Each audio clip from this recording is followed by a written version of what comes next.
1010 നിർമ്മാണം പൂർത്തിയാക്കിയ ഈ ക്ഷേത്രം 2010 ആണ്ടിൽ 1000 വർഷം പൂർത്തിയാക്കി.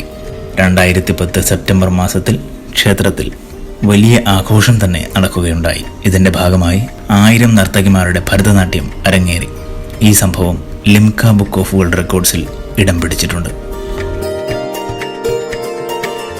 ഭാരതത്തിലെ ഏറ്റവും ഉയരം കൂടിയ ശിവലിംഗമുള്ള ക്ഷേത്രവും ഏറ്റവും കൂടുതൽ സ്തൂപനിരകളുള്ള ഇടനാഴിയുള്ള ക്ഷേത്രവും ഇതുതന്നെ.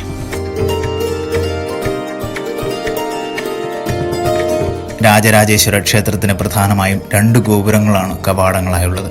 ആദ്യം കാണുന്ന കവാടത്തിന്റെ പേര് കേരളാന്തകൻ തിരുവാസൽ എന്നാണ്. കേരള നാട്ടുരാജാവായ ശ്രീ ഭാസ്കര രവിവർമ്മനെ പരാജയപ്പെടുത്തിയതിനു ശേഷം രാജരാജൻ ഒന്നാമന് ലഭിച്ച പേരാണത്രേ കേരളാന്തകൻ. അതിന്റെ ഓർമ്മയ്ക്കായാണ് ഈ 5 നിലകളുള്ള ഗോപുരത്തിന് കേരളാന്തകൻ തിരുവാസൽ എന്ന് നാമകരണം ചെയ്തിരിക്കുന്നത്. രണ്ടാമത്തെ ഗോപുരത്തിന്റെ പേരാണ് രാജരാജർ തിരുവാസൽ. നിരയെ പുരാണ കഥാസന്ദർഭങ്ങൾ ആലേഖനം ചെയ്തിരിക്കുന്ന ഈ ഗോപുരം വിജ്ഞാന കുതുകികൾക്ക് ഒട്ടേറെ പഠന വിഷയങ്ങൾ നൽകുന്നതാണ്.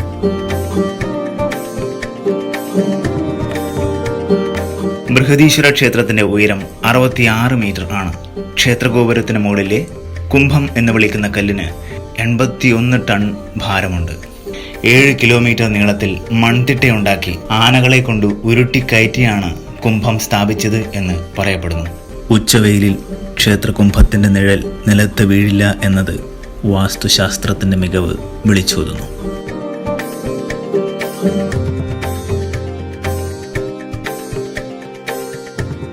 പ്രധാന പ്രതിഷ്ഠയായ ശിവന് പുറമെ ചണ്ഡികേശ്വരൻ പ്രതിഷ്ഠ, 13-ാം നൂറ്റാണ്ടിൽ പാണ്ഡ്യരാജാവ് പണികഴിപ്പിച്ച പെരിയനായകി അമ്മാൾ ക്ഷേത്രം, നായ്ക്കന്മാർ പണികഴിപ്പിച്ച നന്ദി മണ്ഡപം, സുബ്രഹ്മണ്യ ക്ഷേത്രം, മറാഠ രാജാവ് സർഫോജി 18-ാം നൂറ്റാണ്ടിൽ നിർമ്മിച്ച ഗണപതി ക്ഷേത്രവും കൂടാതെ ഉപദേവതകളായ ദക്ഷിണാമൂർത്തി, സൂര്യൻ, ചന്ദ്രൻ, അഷ്ടദിക്പാലർ, ഇന്ദ്രൻ, അഗ്നി, ഈശാനൻ, വായു, നിരുത്, യമൻ, കുബേരൻ തുടങ്ങിയവയുടെ സ്ഥാനങ്ങളും ഇവിടെയുണ്ട്.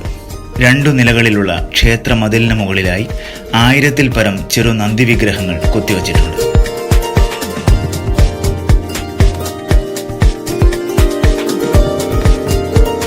മോഡേൺ എഞ്ചിനീയറിംഗിനെ പോലും വെല്ലുവിളിച്ചുകൊണ്ട് 1000 വർഷങ്ങൾക്കിപ്പുറവും ബൃഹദീശ്വര ക്ഷേത്രം ഒരു വിസ്മയമായി ഇന്നും നിലകൊള്ളുന്നു.